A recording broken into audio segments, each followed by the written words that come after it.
Okay, asilimia 99.999 ya mentors wanaojiita wanafundisha forex hapa Bongo wanafundisha sana kuhusu technicals. Kila mtu anafundisha technical bila kusahau kuwa psychology ndio kila kitu kwenye kutrade. Ni actually asilimia 80, alafu hizo technicals zinazofundishwa kila siku ni asilimia 20 tu. Mwenyewe nilistruggle sana, lakini na inatokea hivi kwa sababu sio kila mtu anaweza kufundisha psychology, na psychology is a very wide topic. Ni topic kubwa. That's why swalaumu wengi hawawezi kufundisha psychology.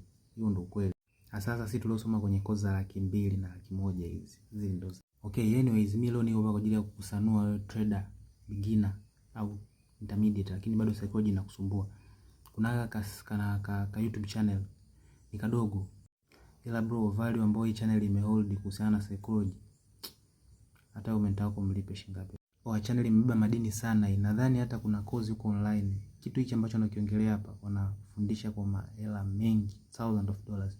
Lakini hii channel ni channel kadogo sana, lakini bro nimeifuatilia siku chache, lakini this is crazy. So let us see a short video to another loss and another. You begin to justify. You move your stop loss just a little lower. You increase your lot size just this once. Before you know it, you're no longer following a plan. You're following pain. Each click becomes emotional. Every loss feels personal. You start chasing not profits but relief.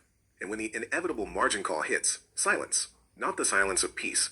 The silence of realization. That's the moment every trader dread, and yet every trader must face. Because in that quiet, when there's no more noise, no more excitement, you're forced to confront the truth. You didn't lose to the market.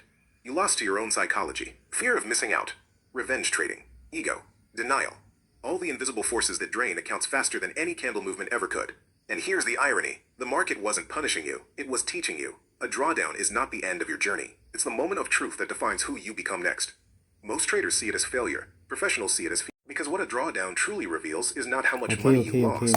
Ukipata muda akafuatilia kaka channel na kuonyesha hapa ka channel kanaitwa Stick Trader Mind. So kama mwanangu Kienglish kinapanda kidogo kwa mbali, itakusaidia sana. Leo mimi sina maneno mengi. Jamani, kuna vitu vidogo jamani, sio lazima umuulize mtu DM. Unakuja kuniuliza DM what is forex? Kweli? A lot of free resources yuko wapi? Bro. So it's your boy again, Kasi, mtetezi wa beginners. Till next time.